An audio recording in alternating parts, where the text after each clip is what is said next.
अस्सलाम वालेकुम वरहमतुल्लाहि वबरकातुहू। दोस्तों, आउं आहियां अली हसन अब्बासी। किताब आहे पिशू पाशा। कहाणियूं लेखक जमाल अबड़ो। छापो छऊं रोशनी 2015 ईस्वी। छापो सतूं रोशनी 2022 ईस्वी। छपाईंदड़ रोशनी पब्लिकेशन कंडियारो सिंध। किस्त 8। कहाणी हू हुर हो। अॼु खेरे ते घेरो हो। बंदूक बम मशीन गनूं ऐं स्टेन गनूं। 40 मिलिट्रीअ जा जवान हवाई फेर करे खैरे खे इतलाह ॾिनो वियो। ॼण त सुतल शींहुं जाॻियो। गोलियुनि जा मींहं वसी विया। खैरे हसीना जे मुंहं ते मोहबत जी आख़िरी मोहर हईं। गोलीअ जो जवाबु गोलीअ सां ऐं बम जो जवाबु बम सां। हसीना मुश्कंदे खेसि गोलियूं ॾींदी रही। कलाकनि जा कलाक मुक़ाबिलो हलियो ऐं हिकु आख़िरी बम खैरे जे बदन सां टकर खाधो। हसीना गंभीर थी वई ऐं 6 महीननि जे वली अहद ज़ोर सां ज़मीन ते छड़ियूं वयूं। हू हुर हो, मशहूर हुर, खैरो ख़ासि ख़्याली। संदसि रत नऊं हो। पीर साहिब पागारे खे अंग्रेज़नि क़ैद कयो। हुरनि में कोहराम मची वियो। खैरे जे रगुनि में जिन्सी बाहि थिए भरी। संदसि बदन में ॼण त पेट्रोल पिए वियो। सिर्फ़ु चिणग जी ज़रूरत हुई। जा लॻी चुकी हुई। संदसि घर में माउ ऐं नंढड़ी भेण हुई। उन्हनि बि खेसि चयो त वञी फ़क़ीरनि सां मिल। सिंध सुहारी जहनम जो टुकुर बणिजी वई। रेलूं किरियूं, धाड़ा लॻा, खून मथां अची मिलिट्री कड़की। बाहि थी घास लेट पियो।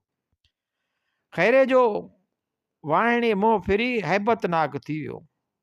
अखियूं ॻाढ़ियूं, भेज पगारा, चवंदे मंझाउन रत थे टिमियो। ख़ुश्क चपन खून थे घुरियो। कई मुक़ाबिला थिया, गोलियुनि जा मींहं थे वसिया। ॻोठनि खे बाहियूं ॾिनियूं वयूं। मिलिट्रीअ जा मकड़ा अची लथा। मिल्कियतूं ऐं लॼूं लुटियूं वयूं।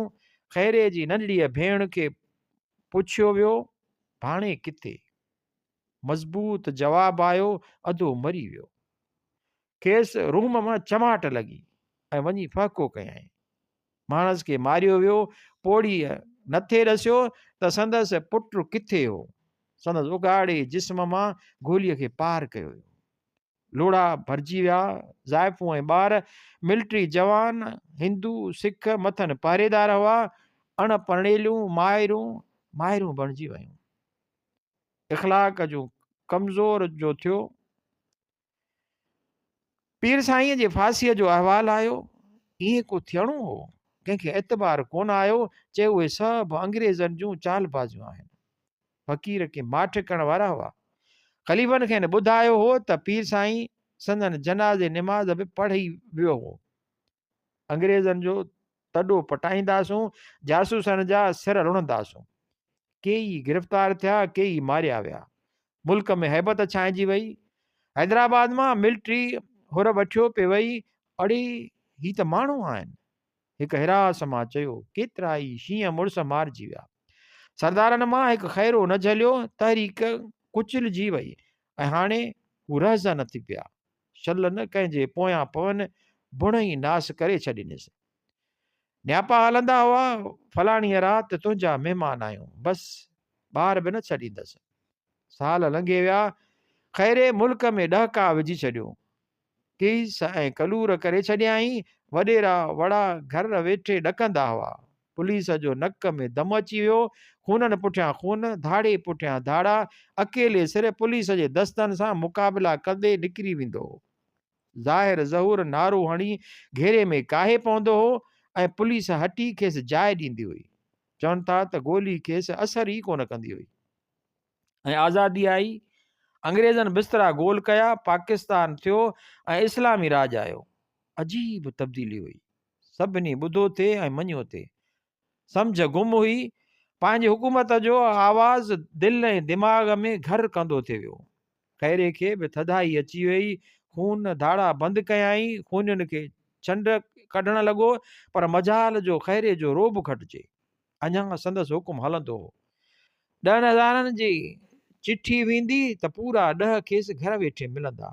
शादी कयाई हिकु ॻोठाणी हसीना सां। राजनि खे सॾु ॾिनाई। सॼे तरह जे माण्हुनि सॾु भरियो। बाक़ाइदे काज थिया, पुलिस खे ख़बर हुई, पर केरु पघारुनि ते सिर ॾींदो।